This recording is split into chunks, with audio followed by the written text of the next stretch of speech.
Buenos días, queridos hermanos. Bien, buenos días. Me ha sorprendido la timidez con la que ha respondido cuando el hermano David dijo, somos libres en Cristo. Y una timidez impresionante. Sí, esa libertad es medio rara. Mucho cuidado, atención. Somos libres en Cristo. ¿Amén? Amén. Amén. Queridos hermanos, vamos a Oseas 8 y vamos a estar exponiendo la palabra del Señor del 11 al 14. Vamos por favor a Oseas 8. Siempre los animamos a traer vuestras Biblias físicas. Vamos por favor a Oseas 8.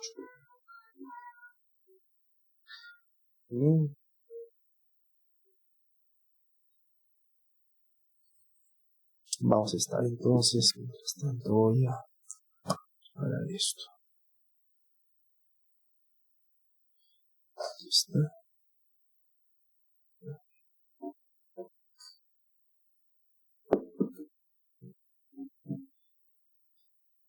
Bueno, dice así la palabra del Señor en Oseas 8, del 11 al 14. Dice así la palabra del Señor. Vamos a leerlo juntos. Oseas 8.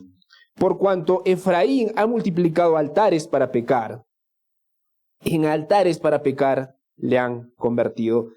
Aunque le escribí 10,000 preceptos de mi ley, son considerados como cosa extraña. En cuanto a mis ofrendas de sacrificio, sacrifican carne y se la comen. Pero el Señor no se ha complacido en ellas. Ahora se acordarán de su iniquidad y los castigará por sus pecados. Ellos volverán a Egipto.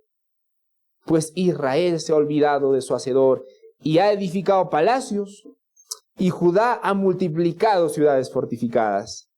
Pero yo enviaré fuego a sus ciudades, que consumirá sus fortalezas. Vamos a orar, queridos hermanos. Vamos a orar. Ya lo ha anunciado nuestro hermano David, pero es necesario recordarlo una vez más. Estamos a punto de exponer la palabra de Dios. Exponer la palabra de Dios. Y que sea un momento reverente, que sea un momento de concentración.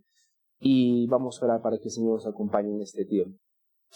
Padre Santo, muchas gracias, Señor, por este tiempo que nos estás dando. Muchas gracias por tu gloriosa palabra, Señor, que tú nos has dado como extensión de tu misericordia, de tu gracia.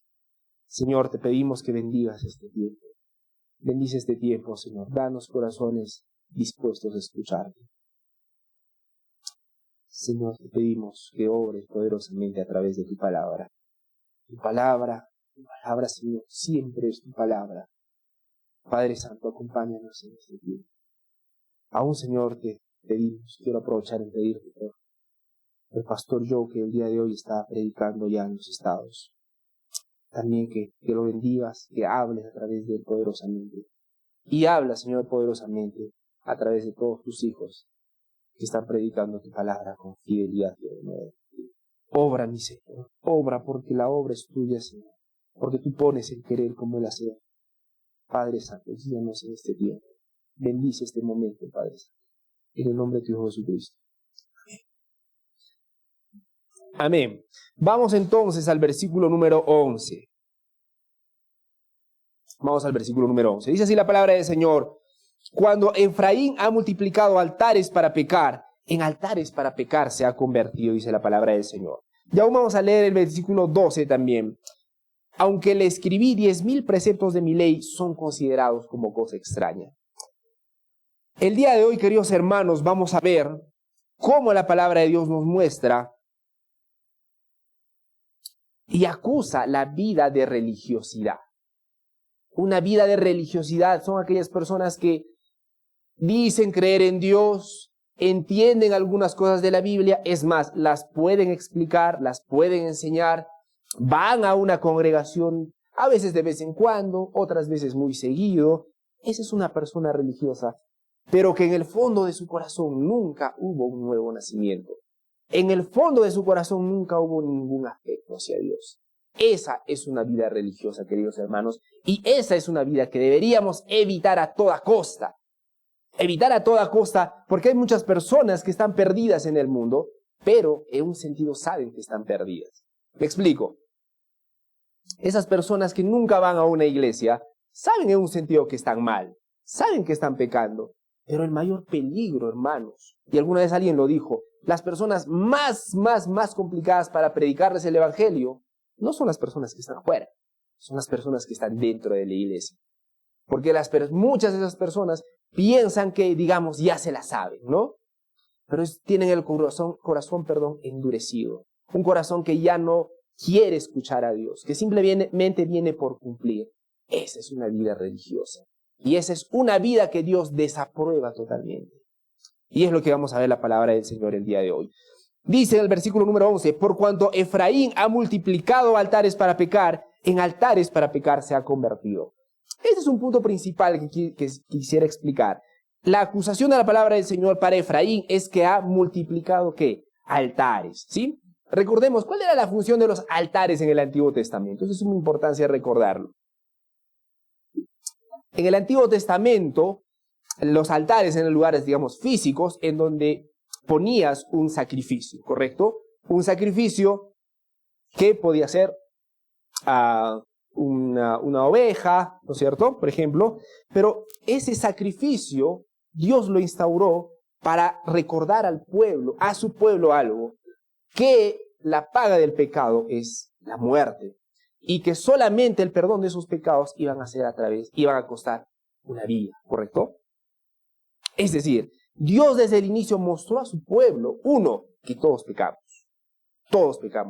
pero dos, que ese pecado no se iba a borrar así por así, ¿sí? No es como estamos de pronto normalmente nosotros acostumbrados, ¿no? Hemos pecado, ¿no es cierto? Cualquier pecado, y simplemente queremos olvidarlo, ¿no? Bueno, es algo malo que hice, me equivoqué, simplemente yo ya no quiero pensar en eso. Bueno, la vida continúa, ¿no? El problema es que para Dios la vida no es continua. Nuestro pecado sigue enfrente de Dios y es un Dios y estamos ante un Dios justo. Y ese Dios justo va a exigir, discúlpenme la redundancia, pero justicia. Y eventualmente cuando estemos en su presencia, rendiremos cuentas ante ese Dios justo y santo. Y malas noticias, cada uno de nosotros vamos a ser considerados culpables por la causa de nuestro pecado. Entonces, la idea en el Antiguo Testamento, Dios había mandado hacer un altar, ¿correcto? En ese altar llevabas tu sacrificio y ese sacrificio iba a representar el sacrificio necesario, discúlpenme la redundancia nuevamente, para estar bien con Dios. ¿A qué quiero ir? En el Antiguo Testamento se menciona que Dios quería que ese altar esté en un lugar específico. Y ese lugar específico se llamaba Jerusalén, que está en Judea, ¿correcto? Dios lo había mandado así. El gran detalle, como hablamos las semanas anteriores, es que eventualmente Israel se dividió, ¿cierto? Israel del norte, Israel del sur. ¿Y dónde estaba Jerusalén? En Israel del sur. Ahora, los de Israel del norte tenían dos opciones. Ir a adorar donde Dios había dicho, pero ¿cuál era el inconveniente? Estamos peleados, ¿no? Ahora estamos divididos. ¿Y cuál fue la solución que le encontró Israel del norte? Bueno, finalmente nosotros construiremos nuestros altares también, ¿no? Construyamos nuestros propios altares, llevemos ahí nuestros sacrificios, y ojo, por si acaso, lo estamos haciendo también para Dios, ¿no es cierto? No es que lo estemos haciendo para un ídolo, no es que lo estemos haciendo para otra persona, también lo vamos a hacer para Dios. Hagamos pues nuestros propios altares. Esa fue la lógica de Israel del norte. ¿Cuál es el problema con eso, queridos hermanos? Porque miren, hicieron otros altares para Dios,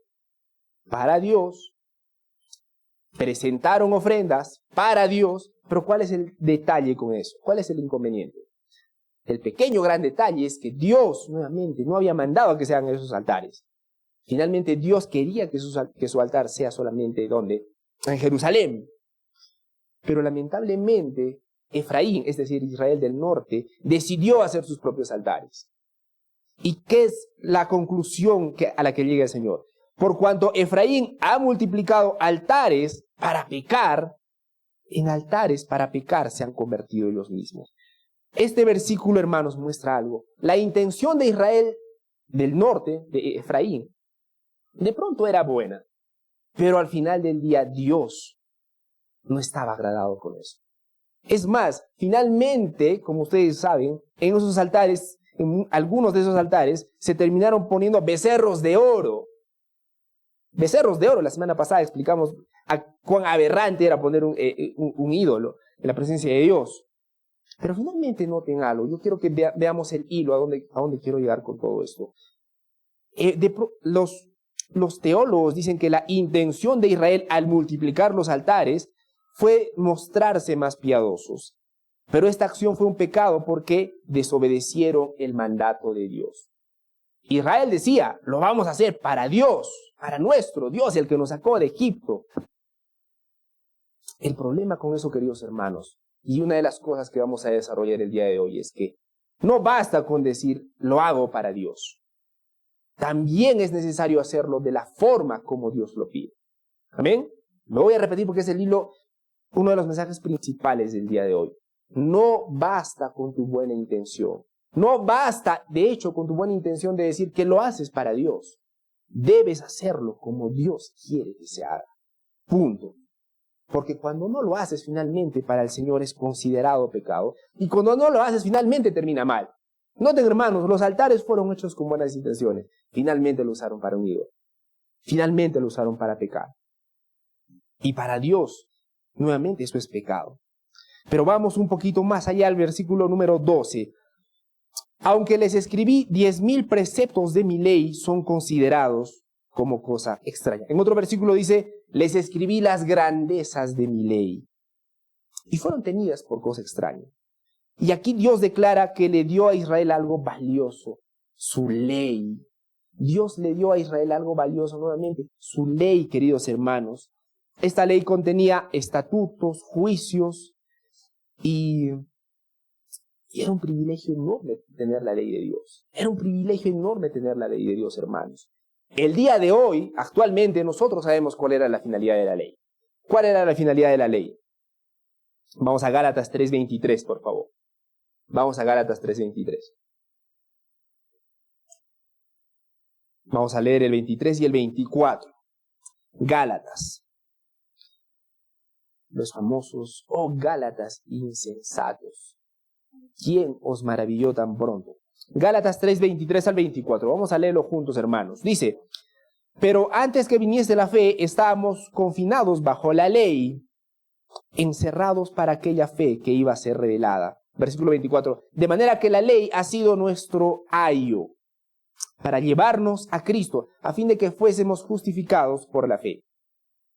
Dice la palabra del Señor que la ley era un ayo, ¿correcto?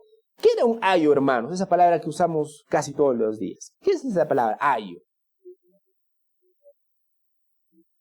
El ayo, en tiempos antiguos, el ayo era un tutor, era un esclavo encargado de supervisar y guiar a los hijos de su amo. Un ayo les llevaba a la escuela y se aseguraba de su buena conducta. De manera similar, hermanos, la ley mosaica, la ley que le había dado Dios a su pueblo, actuaba como una guía para el pueblo de Israel. Esta guía le iba a mostrar qué estaba bien y qué estaba mal. Y iba a dirigir a las personas hacia una vida justa y ordenada, hacia una vida piadosa. En primer lugar, eso es la ley. Sin embargo, al mismo tiempo, la ley demostraba la incapacidad humana para cumplirla perfectamente. Y por lo tanto, la necesidad de un Salvador. Esas dos funciones tenía la ley. Una, la ley, al tener los principios de Dios, los estatutos de Dios, ayudaban a las personas a discernir entre el bien y el mal, ¿correcto? No como el día de hoy. El día de hoy, la famosa frase, ¿no? Todo es relativo. ¿Ok? No todo es relativo. Dios dice que es lo bueno y Dios dice que es lo malo en su palabra. ¿Ok? Pero la queja que hace el Señor aquí en Oseas 8:12 es que Él le había entregado su ley. ¿Ok? Ellos tenían que meditarla todos los días, tenían que vivirla, tenían que atesorarla, tenían que amar su ley. Y en lugar de eso, Israel dice que la tuvo por cosa extraña. Son considerados como cosa extraña, dice la palabra del Señor. La ley que daba Dios a su pueblo era para su instrucción y su bienestar. Sin embargo, el pueblo consideró estas grandezas como algo extraño y algo que no se entendía. no las entendían, no las apreciaban y mucho menos la aplicaban en sus vidas. Eso era lo más triste. Este versículo, hermanos, muestra la ingratitud de Israel al despreciar las enseñanzas y los mandamientos de Dios. Y nuevamente, despreciar las enseñanzas de Dios, despreciar el mandamiento de Dios, es despreciar a Dios en última instancia. Ahora, quisiera que volvamos al punto de los altares. Al punto de los altares. En el Antiguo Testamento, nuevamente, se presentaban sacrificios, ¿correcto? Sin embargo, estos sacrificios no eran suficientes por sí mismos. Vamos por favor a Hebreos 10, 3 al 4. Hebreos 10, 3 al 4. Hebreos 10, 3 al 4.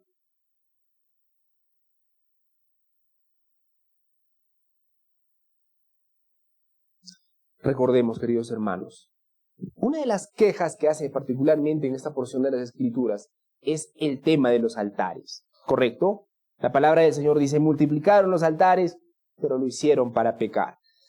Y nosotros tenemos que recordar cuál era la función de los altares. Poner sacrificios para estar bien con Dios. Pero yo lo que les decía, estos sacrificios no eran suficientes por sí mismos. Vamos a leer Hebreos 10, 3 al 4. Dice, pero en estos sacrificios hay un recordatorio de pecado año tras año. Versículo número 4. Porque es imposible que la sangre de toros y machos cabríos quite el pecado. Y no quiero que perdamos de vista el versículo número 3. En esos sacrificios hay un recordatorio de pecado año tras año. La idea con los sacrificios, nuevamente, hermanos, era el recordatorio por nuestros pecados. Pero Israel había perdido ese punto. Ellos ya estaban acostumbrados a hacer ese sacrificio, y ya está para Dios, por supuesto, siempre es para Dios, por si acaso, claro que sí. Y ahora sigamos haciendo nuestra vida. Perdieron totalmente el punto. Hermanos, cada vez que Israel hacía esos sacrificios, necesitaban, la idea era que recuerden, he pecado y la paga de mi pecado es muerte. Esto es lo que yo merezco. Y Dios de alguna manera me va a tener misericordia y eventualmente va a mandar un Salvador. Pero ellos habían perdido hace mucho tiempo ese punto, hermanos. Nuevamente, ellos estaban acostumbrados a hacer todo ese protocolo, pero habían perdido el corazón del protocolo, si puedo llamarlo así. En Hebreos 10, 3 al 4 nos recuerda nuevamente. En esos sacrificios hay un recordatorio de pecados. La idea era que ellos tengan presente su pecado. ¿Y por qué Dios quería que el pueblo tenga presente todo el tiempo su pecado? ¿Era un Dios que quería torturar a su pueblo? ¿Quería que un pueblo todo el rato que recuerde su pecado todo el tiempo? ¿Era un Dios que quería tocar la herida de su pueblo a cada rato, echándoles en cara su pecado? Claro que no. Dios quería asegurarse de que eran pecadores, pero también quería asegurarse de que eran su pueblo y que había perdón gracias a Él, que de alguna manera, Él iba a borrar sus pecados. En el Antiguo Testamento no lo entendían a plenitud. Ahora comprendemos en qué consistió eso, y es por la sangre de Jesucristo. Lamentablemente ellos habían perdido el punto, hermanos. Ahora, el Evangelio marca el fin del sistema de sacrificios. ¿Por qué el día de hoy ya no hacemos los sacrificios en un altar? Porque Jesucristo fue el sacrificio perfecto por nuestros pecados. Nada más y nada menos. ¿Correcto? Entonces, yo quisiera, nuevamente, estamos hablando sobre el tema de los altares, y es sumamente necesario que vayamos a Juan 4:23, por favor. Perdón, Juan 4:23. Vamos todos juntos a Juan 4:23.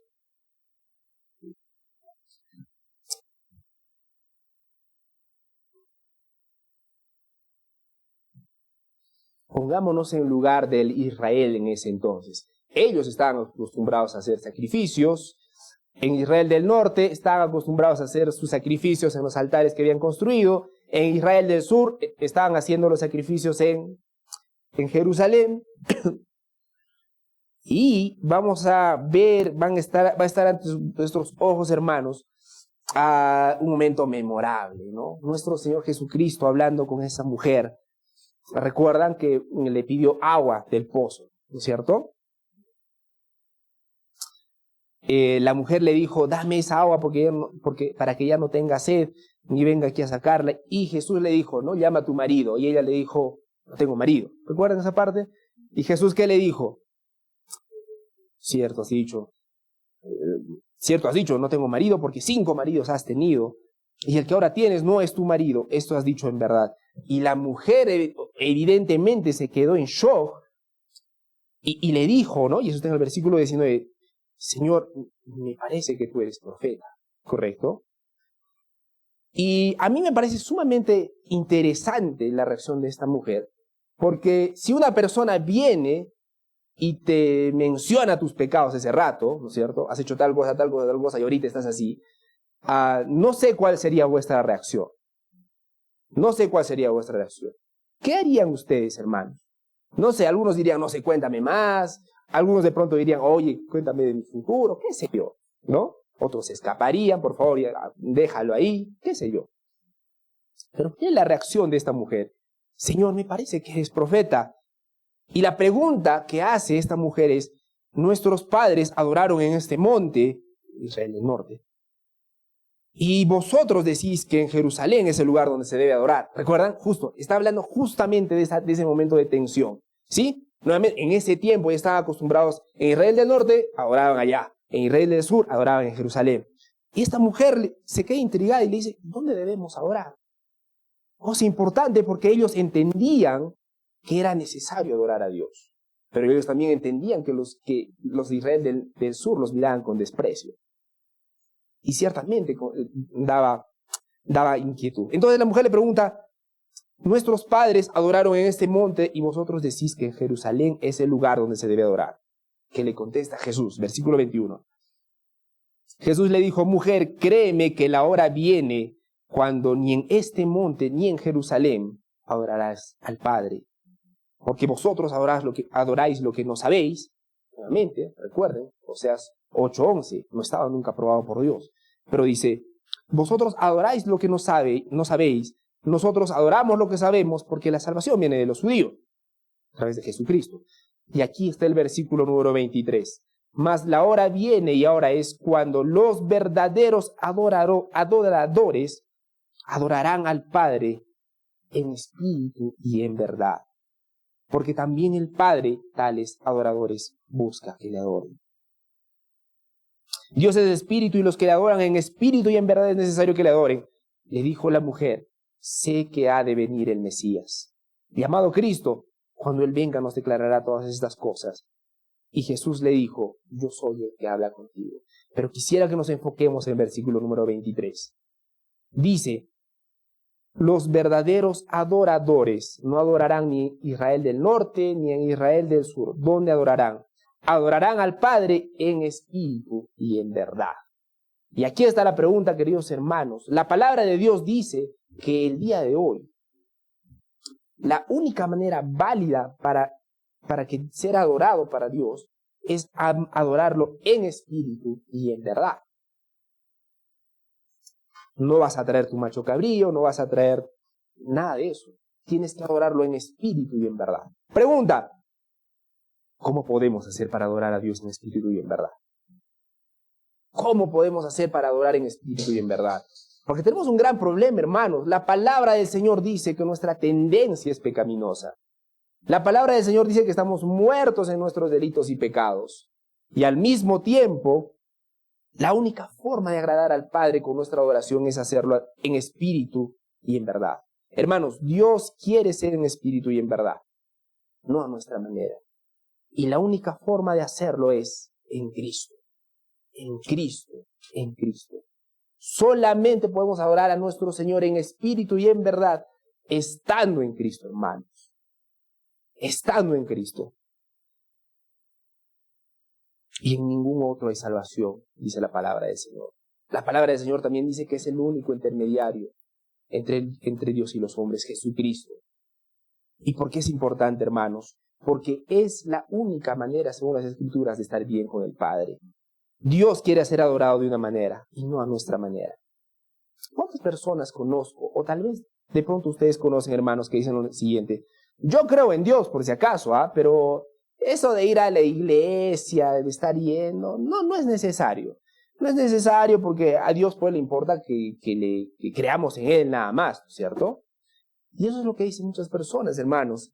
Sin embargo, nuestro Señor establece unas condiciones en cómo debe ser adorado. Pero no quiero irme por las ramas. A través de Jesucristo. Cada creyente puede acercarse a Dios directamente, hermanos, a través de Jesús. El día de hoy, sin necesidad de altares físicos ni rituales externos. Y eso lo podemos ver desplegado a lo largo de la Biblia. Solo podemos adorar en espíritu y en verdad a través de Jesucristo. A través de Jesucristo. Solamente podemos hacerlo a través de Jesucristo, hermanos. No solamente con nuestras buenas intenciones. La pregunta entonces es, ¿estamos en Jesucristo? ¿Estamos en Jesucristo? La segunda acusación que hace en el versículo número 12 es la ley como cosa extraña. Porque aunque tenemos la ley en nuestros corazones, no lo vemos como un medio para conocer la grandeza de Dios. Les tenemos dos pequeños mensajes. Uno para los incrédulos. Cada pecado que cometemos, amigos, es un rechazo contra la autoridad divina y su revelación. ¿Por qué lo digo? Vamos a volver a leer Oseas 8:12, por favor. Dice, les escribí las grandezas de mi ley y fueron tenidas por cosa extraña. El pueblo de Israel despreció la palabra de Dios. ¿Y saben cómo despreció la palabra de Dios? No la despreció explícitamente diciendo, bueno, eso dice la palabra de Dios, pero la desprecio porque mi criterio es distinto. No, una forma, hermanos, de despreciar la palabra de Dios es simplemente ignorarla. La palabra de Dios les había sido dada a ellos, pero ellos decidieron vivir como les daba la gana, usar esa palabra. Y el día de hoy, hermanos, las Escrituras dicen que la ley está escrita en nuestros corazones. Sabemos, distinguimos entre lo bueno y lo malo, y aún así decidimos hacer lo malo. Eso es despreciar a Dios y eso es pecar contra Dios. ¿Cuál es el problema con eso? El problema es Colosenses 3:6. Si pueden ir, por favor. Colosenses 3:6.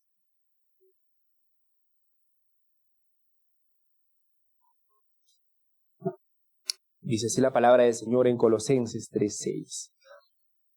Pues la ira de Dios vendrá sobre los hijos de desobediencia por causa de estas cosas. Bíblicamente hablando, la ira de Dios está sobre cada una de las personas que ha transgredido su ley. La ira de Dios está sobre las personas que han transgredido su ley. Pero también tengo un segundo pequeño mensaje para los creyentes. Necesitamos recordar que ahora somos libres para obedecer la ley de Dios, para deleitarnos en su ley. Nuevamente esta mañana el hermano David empezaba diciendo, somos libres. Cuando somos libres, hermanos, vamos por favor a Juan 8:36 para ver de qué tipo de libertad estamos hablando. De hecho lo cantamos también esta mañana. Juan 8:36. Dice así la palabra del Señor, así que si el Hijo os libertare, seréis verdaderamente libres. Seréis verdaderamente libres. Y a veces olvidamos esa frasecita, verdaderamente libres. ¿Cómo es una persona verdaderamente libre? ¿Cómo luce una persona verdaderamente libre? ¿Puedes decir tú eso de ti, que eres una persona libre? ¿Puedes decir eso de ti? ¿Soy una persona libre? ¿Por qué? Porque puedes salir de tu casa a la hora que te da la gana.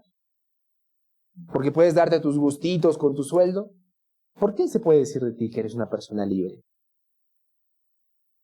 Y las Escrituras acá nos muestran algo inquietante. Si el Hijo os libertare, seréis verdaderamente libres. Pero la pregunta es, ¿libre para qué? Libre para amarlo de verdad. Libre del pecado, claro que sí, pero esa libertad del pecado significa que eres libre ahora para amarlo. ¿Y cómo lo vas a amar? Obedeciendo. El que me ama, dice la palabra del Señor, me obedece. Recordemos que Jesucristo es nuestro Señor y Salvador. Pero para algunos solamente Jesucristo es su Salvador. Y lo voy a repetir. ¿Jesucristo es vuestro Salvador? Sí, amén. Todo el mundo va a decir amén. Pero olvidamos que antes de ser nuestro Salvador, Jesucristo es nuestro Señor. Entonces, si tú dices que Jesucristo es tu Salvador, con la misma certeza tú deberías llegar a decir, Jesucristo es mi Señor. Irónicamente, eso es libertad para la Biblia. Poder someterte, poder obedecer a Jesucristo. Eso es libertad. ¿Cómo luce en la vida actual, hermanos? La acusación, nuevamente, es que se habían multiplicado altares. Estos altares habían sido hechos con buenas intenciones, pero no era la voluntad de Dios. El día de hoy, ¿seguirán habiendo nuevos altares modernos? ¿Y cómo lucen esos nuevos altares modernos? Esos nuevos altares, esos altares modernos, son muchas mega iglesias que lamentablemente existen el día de hoy. Iglesias bonitas, iglesias grandes, pero en estas iglesias no se predica la palabra de Dios. Entonces, ¿qué se predica? ¿Por qué muchas de esas iglesias están llenas, repletas de gente? ¿Porque tienen buenos predicadores? ¿Porque sus predicadores cuentan buenos chistes? No sé. Porque muchas de estas mega iglesias, hermanos, en lugar de ofrecer la palabra de Dios, ofrecen experiencias. Entonces, estas personas no van a estas iglesias para ser edificadas, no van a estas iglesias para conocer más a Dios, van a estas iglesias en busca de una experiencia. Y la experiencia es lo que manda en sus vidas. Pero lo triste es que cuando no hay esa experiencia, su vida empieza a ser un desastre. Y se lo merecen. ¿Saben por qué se lo merecen, queridos hermanos? Porque en buscar la experiencia despreciaron la palabra de Dios. Porque estas personas con esa acción demuestran que no buscaban a Dios, que no les interesaba a Dios, les interesaba la experiencia, les interesaba tener un momento bonito, un temblor hermoso, qué sé yo. Yo no tengo nada en contra de esas experiencias, que muchas veces es de Dios, lo tengo que decir, muchas veces puede ser de Dios. Pero si no es la palabra de Dios que está fielmente predicada en las Escrituras, dudo mucho que eso venga del Señor. En este tipo de iglesias se descuida la enseñanza bíblica y la búsqueda genuina de una relación con Dios. Otra característica de estas falsas iglesias, hermanos, la multiplicación de actividades sin un enfoque en la esencia del Evangelio. Hermanos, ¿en cuántas iglesias ya la palabra pecado y obediencia son una palabra aborrecida, hermanos? Pecado, no, por favor, no hables tanto del pecado, no, por favor. Las personas tienen que sentirse amadas. Las personas tienen que sentirse amadas, no hables tanto del pecado. Hermanos, bíblicamente hablando, ¿cómo vamos a entender el amor de Dios si no entendemos la profundidad del pecado?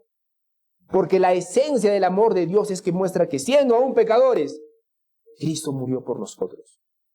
Pero si no entendemos la profundidad del pecado, ¿de qué tipo de amor estamos hablando? Yo les digo, de ese amor barato, de ese amor de vecino. Te quiero mucho. Y nada más. Y olvidamos, hermanos, que eso es un amor barato. Y en amor barato no es el que tu Dios te dio. Él envió a su Hijo para morir por tus pecados. Él se sacrificó. Él te amó con sus acciones. Pero por tus pecados. Y si no entendemos la gravedad de nuestros pecados, no vamos a entender la grandeza de esa salvación que tenemos en Dios. Lo dije unas semanas atrás, no recuerdo. Pero es distinto a que venga una persona y te ayude a cubrir una deuda de 5 soles o 10 soles, a que venga una persona a cubrirte una deuda millonaria. Es distinto, va a ser distinta la perspectiva. En este tipo de falsas iglesias hay un énfasis en el sentir. Lo voy a repetir, hay un énfasis en el sentir. Ya no hay un énfasis en la palabra de Dios. ¿Para qué vamos a hablar del pecado? ¿Para qué vamos a hablar del arrepentimiento? Sentir. La paz, ¿no es cierto? Y en este tipo de iglesias, cuando tú buscas un consejo, no van a ver cómo tu sistema de pensamiento van en contra o a favor de la palabra de Dios. La única pregunta que te hacen, ok, tú piensas eso, pero ¿cómo te sientes? ¿Cómo te sientes? Voy a poner el mismo ejemplo odioso que hago desde hace meses atrás. La búsqueda del trabajo. La búsqueda del trabajo. Nuevamente voy a poner el ejemplo a mi hermano Nico. Mi hermano Nico tiene su familia, tiene que proveer, correcto, Pequeño gran detalle, ha encontrado un gran trabajo, bien pagado. Pequeño gran detalle es en la punta del cerro, ¿no? No sé, lejísimos, ¿ok? Vamos a poner algo lejos. No sé, Tumbes. ¿Te parece bien Tumbes, hermano? El clima, un pladito. ¿Ok? El detalle con eso es que, claro, tiene que proveer a su familia, pero también él tiene que estar con su familia, ¿sí? Tiene que estar físicamente con su familia, bíblicamente hablando, lo digo. Entonces, el hermano Nico, por poner el ejemplo, viene y se acerca a mí y me dice, pastor, yo he encontrado esta oportunidad de trabajo, pagan bien, voy a poder ofrendar más a la iglesia. El pequeño detalle es que voy a descuidar un poquito a mi familia, ¿no? Muchas iglesias, lamentablemente, ¿saben cuál es el consejo? Bueno, hermano Nico, pero ¿cómo te sientes? Bueno, me siento más o menos, ¿no? Bien, de plata, ¿no? Ingresos, más dinero. Ah, entonces, si sientes paz, adelante, ¿no? Porque lo importante ahí, ¿qué es? La paz. Lamentablemente es así. Hermanos, ¿ustedes piensan que les estoy haciendo un chiste de mal gusto? Es la triste realidad de muchas iglesias. Vienen para pedir un consejo y el único estándar es si te sientes bien o te sientes mal. Si te sientes bien, viene de Dios. Si te sientes mal, tienes que rechazarlo, eso no viene de Dios. Hermanos, y esas iglesias son una abominación, estoy seguro, yo lo puedo decir con toda la seguridad, son una abominación para Dios, porque no se tiene en cuenta su palabra.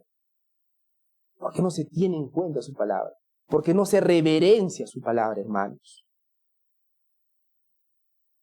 En este tipo de iglesias, la gente puede priorizar la participación en actividades por encima de la oración, la lectura de la Biblia y la obediencia de los mandamientos de Dios. Les voy a leer, quiero citarles a John MacArthur, dijo algo muy interesante, dijo, al pecado ahora se le llama enfermedad o demonio. Por eso la gente piensa que lo que necesita es terapia o liberación y no arrepentimiento. Lo voy a repetir. Al pecado ahora se le llama enfermedad o demonio. Por eso la gente piensa que lo que necesita es o terapia o liberación, pero no arrepentimiento. Eso es lo triste y esa es una de las grandes desgracias en muchas iglesias. Necesito terapia. O le echan la culpa a Satanás, ¿no? El espíritu de infidelidad está queriendo entrar en mí. No, te estás presentando, te estás entregando a la lujuria. El espíritu de pobreza. ¿Cuántas veces escuchó el espíritu de pobreza? Perdóname, pero ¿cómo estás tomando las decisiones económicas en tu vida? ¿Estás gastando más de lo que estás ganando? Arrepiéntete. Eso no es sabio, hermanos. Eso no es sabio, hermanos. Estás sacando un préstamo sabiendo que muy probablemente no lo vas a poder sacar y sabiendo que lo vas a gastar simplemente para cosas superfluas. Arrepiéntete. Ese no es el espíritu de pobreza. Esa es tu necedad y rebeldía contra Dios. Y la desgracia, hermanos y hermanas, es que muchas iglesias simplemente es, bueno, pero ¿cómo te sientes? Perdónenme, hermanos, pero engañoso es el corazón más que todas las cosas. Y si reducimos nuestra teología a cómo te sientes, eso inevitablemente va a terminar mal. Pero eso no es lo peor es que deshonra a Dios. Lo peor es que tomar decisiones con base a eso, es despreciar la palabra de Dios. Es considerar la palabra de Dios como cosa extraña. Vamos a pasar al versículo número 3. Entonces, olvidaba mencionar una cosa más de esas falsas iglesias. Muchas de esas falsas iglesias, su teología es solamente declara, ¿no? Declara en el nombre de Jesús que esto va a pasar, ¿no es cierto? Me he metido en deudas por mi necedad nuevamente, declara en el nombre de Jesús que esta deuda va a desaparecer. Aún en el tema de la salud, declara en el nombre de Jesús que esta persona va a ser sanada sí o sí. ¿No han visto muchas iglesias, hermanos? Y utilizan frases bíblicas. Con la sangre de Jesús lo vamos a hacer. Pero ¿cómo reaccionó nuestro Señor Jesucristo? En uno de los momentos más bajos de su vida. ¿Nuestro Señor Jesucristo acaso no dijo, hágase tu voluntad? ¿Acaso nuestro Señor Jesucristo no dijo, Señor, si es posible, aparta de mí esta copa, pero hágase tu voluntad? Pero en la mayoría de estas falsas iglesias decláralo. Claro, en el nombre de Jesús. Eso te da licencia para todo. Pero una iglesia bíblica, hermanos, te van a ayudar a buscar la voluntad de Dios. Padre Santo, tengo este familiar enfermo. Señor, sánalo. Pero Señor, si no es tu voluntad, dame la fortaleza para seguir adelante. Seguir confiando en ti. Seguir amándote. Porque yo confío en ti, Señor. Pero muchas iglesias simplemente se declaran. Vamos a pasar al versículo número 13. En cuanto a mis ofrendas de sacrificio, sacrifican la carne y se la comen, pero el Señor no se ha complacido en ellas. Ahora se acordará de su iniquidad y lo castigará por sus pecados. Ellos volverán a Egipto. Otra cosa interesante, queridos hermanos, en el Antiguo Testamento tenían que hacer sacrificios. Ese sacrificio simbolizaba los pecados que ellos tenían. Ese sacrificio simbolizaba que ese pecado iba a ser pagado. Necesitaba ser cubierto con sangre. Era necesario hacer los sacrificios. Y nuevamente, Israel del Norte hacía sus sacrificios. Pero fíjense, cuando no es la voluntad de Dios, Dios no ve un sacrificio. ¿Saben qué ve la palabra de Dios? Sacrifican carne y se la comen. Entonces, pierde toda su esencia, pierde todo su sentido, aunque lo hagas con buenas intenciones. Donde debió haber un sacrificio, simplemente Dios ve carne y personas que se le estaban comiendo. Es decir, no eran aceptables para Dios. Y como no eran aceptables para Dios, como ese sacrificio no era aceptable para Dios, ahora se acordará de su iniquidad, dice la palabra de Dios. Recuerden, hermanos y hermanas, amigos y amigas, el gran problema que nosotros tenemos es nuestro pecado. Contrariamente a lo que muchos puedan pensar, no, es que tú no me conoces, el problema de mi vida son las deudas. No, es que tú no me conoces, el problema de mi vida es mi salud o mis hijos. Pero la palabra de Dios nos muestra que nuestro mayor problema es nuestro pecado. Nuestro mayor problema, lo voy a repetir, para la Biblia es nuestro pecado.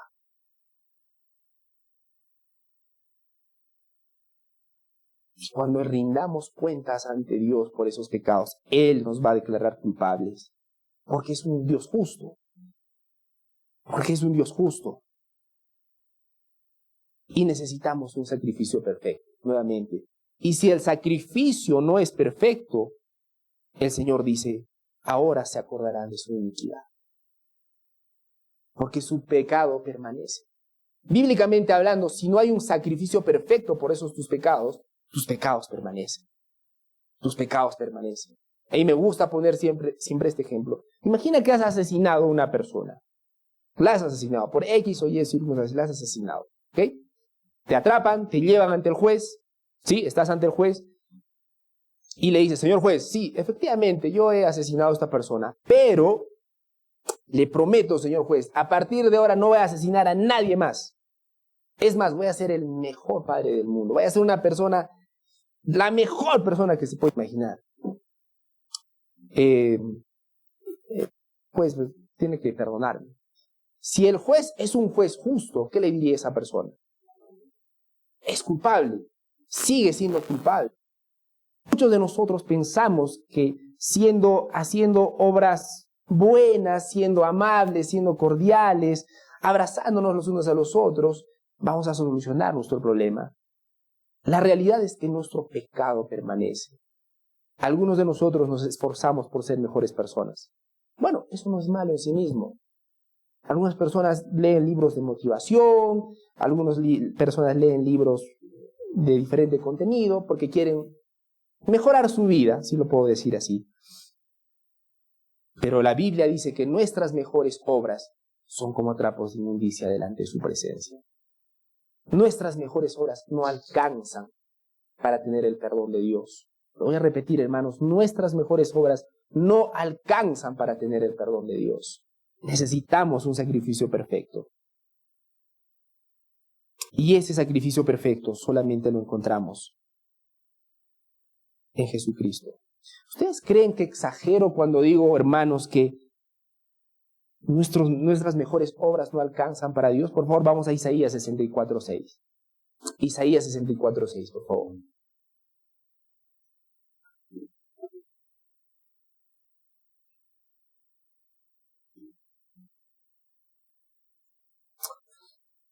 Esta es una buena fotografía. Esta es una buena fotografía de cada uno de nosotros. Esta es una buena fotografía de cada uno de nosotros. Vamos a leer Isaías 64:6. Dice así la palabra del Señor. Todos nosotros somos campeones en potencia. ¿Eso dice, hermanos? Todos nosotros tenemos un gigante interior que debe ser liberado. Miren cómo nos fotografía la palabra de Dios. Todos nosotros somos como el inmundo y como trapo de inmundicia todas nuestras obras justas. Hermanos, ante sus ojos no está hablando de las cosas malas que hicieron. Ni siquiera está hablando de las cosas horribles que Dios sabe que ustedes hicieron. Ante sus ojos Dios está hablando incluso de sus momentos más gloriosos. De sus momentos en los que se han portado maravillosamente según vuestro estándar. Pero para la palabra de Dios, como trapo de inmundicia, todas vuestras obras justas. Todos nos marchitamos como una hoja y nuestras iniquidades como el viento nos arrastran. Esta, amigos y amigas, es una foto de cómo nos ve Dios. Claro, todos hemos venido bien arregladitos el día de hoy, ¿no? Bien perfumaditos, bien bañaditos, bien arregladitos. Pero Dios te ve tal y cual eres. ¿Y sabes cómo te ve Dios? Isaías 64:6. Esa es una foto de quiénes somos nosotros. Hermanos, la palabra nos muestra que la insuficiencia de los sacrificios de Israel. La palabra nos muestra que estos sacrificios que hizo Israel no era suficiente y no era aceptable para Jehová. Y para las personas que no creen en Dios, esto es lo que dicen las Escrituras. Para las personas que todavía no creen en Dios, esto es lo que dice Dios de nosotros, Isaías 64:6. Y si es cierto lo que dice la palabra de Dios, y si la fotografía que acá te está mostrando es cierta, estás en graves problemas. Estás en graves problemas, porque si estás mal con Dios, ¿qué importa que estés bien con tu pareja? Si estás mal con Dios, ¿qué importa que estés bien con tus finanzas? Si estás mal con Dios, ¿qué importa que tus hijos sean un pan? Excelentes profesionales. Si no tienes a Dios, no tienes nada. No tienes nada. Bueno, no es que no tengas nada, tienes el juicio de Él sobre tu cabeza. Él te va a juzgar un día, pero Él provee una única salvación, su Hijo Jesucristo. Pero es la única. Arrepiéntete de tus pecados, dice la palabra de Dios. Cree en el Señor Jesucristo para salvación. Ese es el mensaje. Pero también tengo un mensaje para los creyentes, hermanos. Uno, la hipocresía en el culto. El pueblo participaba de las ofrendas sin un verdadero arrepentimiento o relación con Dios. El pueblo participaba de las ofrendas, hermanos. Noten, no era un pueblo que simplemente dejó de hacer esos rituales. Participaba de las ofrendas, pero nunca hubo un arrepentimiento o una relación con Dios. Y eso nos lleva a nosotros. Muchos de nosotros venimos acá a la iglesia puntualmente, participamos en algunas actividades, claro que sí, pero no hay un verdadero arrepentimiento y no hay una relación con Dios. Y eso es hipocresía para el Señor. Pero también nos habla sobre el juicio como consecuencia del pecado. Al final el Señor dice que se acordará de nuestro pecado. Y hermanos, acá yo he querido demostrarles algo. Muchas veces estamos dispuestos a dar todo, ¿no? Menos nuestro corazón. Porque ya lo que muchos de nosotros no entendemos, ¿qué es lo que Dios busca de nosotros? ¿Qué es lo que Dios quiere de nosotros? ¿Nuestro dinero? Nuestro corazón. Y muchos de nosotros estamos dispuestos a dar nuestro tiempo, nuestro dinero, sacrificar algunas cosas, todo menos nuestro corazón. Y nuestro corazón es lo que Dios quiere. Muchos de nosotros simplemente venimos para saber qué ventaja podemos sacar de Dios. Muchos de nosotros venimos a la iglesia simplemente para sacar algunos tips moralistas, ¿no? Para que nuestra vida esté un poquito más bonita, más adornada. Para Dios eso es hipocresía. Dios no quiere las migajas de tu tiempo. Dios no quiere las migajas de tu cariño. Dios quiere tu corazón. Y nosotros lo olvidamos. Todos estos sacrificios no eran aceptables a Dios porque no reflejaban una relación con Él. Y la lista continúa. Muchos venimos a esta iglesia y a cualquier otra iglesia, de hecho, con motivos egoístas. Esa es la realidad. La mayoría de nosotros venimos acá porque tenemos algún problema que queremos resolver, económicos, financieros, sentimentales, con nuestros familiares, qué sé yo. Pocos venimos y decimos, Padre Santo, perdóname. Pocas personas venimos con ese corazón contrito por nuestro pecado contra Dios. ¿Cuántas personas acá, hermanos, hemos visto alguna vez en un supermercado a un niño haciendo su berrinche? ¿Han visto ese niño? En el piso, gritando, así, un berrinche horrible, ¿no? Algunos de nosotros lo hemos aplaudido. ¡Ay, qué lindo, cómo hace! Es odioso, ¿no? Es odioso, ¿no? Las personas que no tienen hijos, incluso, me imagino que los ven y dicen, por eso no tengo hijos, ¿no? Sospecho. Y una de las cosas más horribles que se puede ver es un niño haciendo su berrinche, ¿no? Horrible. Pero hermanos, eso somos nosotros delante de Dios. Cuando nos acercamos solamente para pedir. Dame. Señor, esta deuda. Señor, esta enfermedad. Señor, dame. Y nos olvidamos que el Señor permite ciertas cosas. ¿Lo permite o no, hermanos? Hermanos, en esta iglesia, porque la palabra de Dios lo dice, el Señor permite lo bueno y lo malo en nuestras vidas. Y en las falsas iglesias dirán, no, lo malo no, eso no viene de Dios, recházalo. Hermanos, Dios permite muchas cosas. ¿Cómo murió Job? ¿Cómo murió Pablo? ¿Qué cosas le sucedieron a Job? Bíblicamente hablando, ¿quién lo permitió? Dios. Y lo cierto es que Dios permite que pasen muchas cosas, atención, malas en nuestra vida. Lo permite Dios. Y nosotros necesitamos tener la humildad para buscar su voluntad en medio de eso. Muchos buscamos a Dios para salir de nuestros problemas. Pocos buscamos a Dios para que sea nuestra paz en medio de esos problemas. Y eso es a lo que les invito, y eso es lo que nos invita la palabra de Dios. ¿Con qué corazón estamos buscando a Dios? ¿Con qué corazón, hermanos? Y la última parte, el versículo número 14, dice así: pues Israel se ha olvidado de su hacedor y ha edificado palacios, y Judá ha multiplicado ciudades fortificadas, pero yo enviaré fuego a sus ciudades y consumirá sus fortalezas. Queridos hermanos, ese versículo lo vamos a explicar con más profundidad la próxima semana porque el tiempo nos ha ganado. Solamente quiero mencionar una última cosa más sobre el versículo número 13. Una cosa de la que quisiera que nos cuidemos es lo que está en Mateo 6, 1 y 2. Por favor, vamos a Mateo 6, 1 y 2. Y quiero terminar este mensaje para los creyentes. Dice así la palabra del Señor en Mateo 6, 1 al 2. Cuídense de no practicar su justicia delante de los hombres para ser vistos por ellos. De otra manera no tendrá recompensa de su Padre que está en los cielos. Por eso cuando des limosna, no toques trompeta delante de ti, como hacen los hipócritas en las sinagogas y en las calles, para ser alabados por los hombres. En verdad les digo que ya han recibido su recompensa. Tú buscas un aplauso de los hermanos, tú quieres que los hermanos vean cuán piadoso eres. Sí, muchos hermanos, puedes engañar a muchas personas. Muchas personas te pueden aplaudir. ¡Wow! Esa persona es excepcional. Pero ¿saben qué? Ya tienes tu recompensa. Eso es todo lo que vas a obtener de este mundo. Eso es lo que dice la palabra de Dios. Ahí acaba.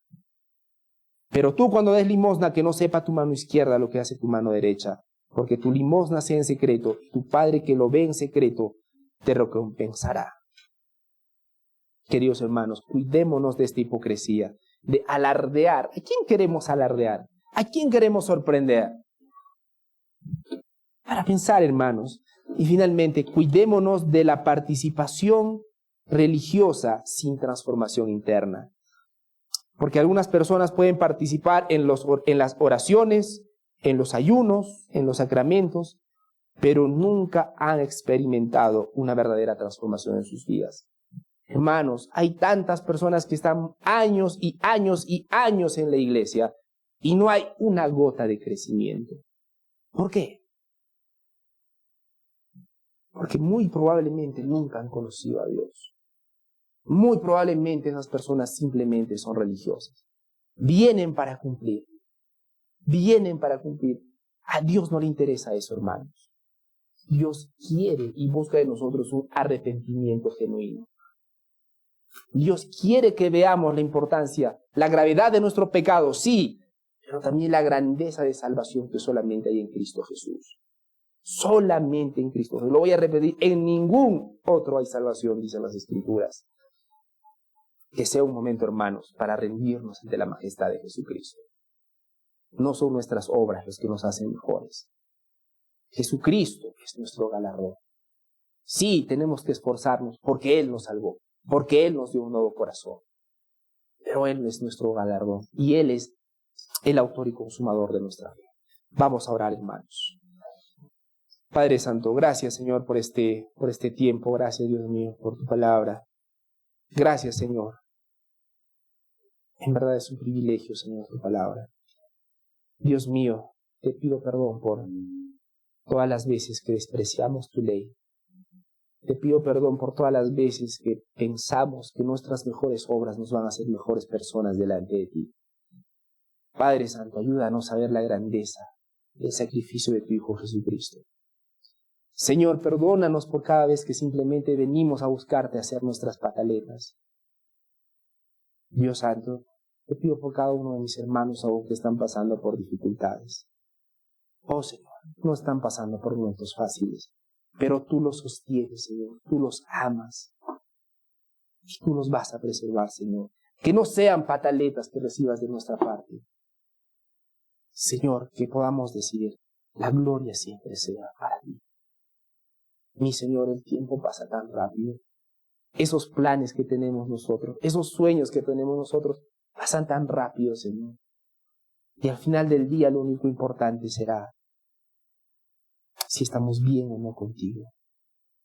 Al final del día, Señor, lo importante será si confiamos o no en tu Hijo Jesucristo, como el sacrificio perfecto por nuestros pecados. Oh Señor, danos un corazón que confíe en tu Hijo Jesucristo. Gracias, Señor.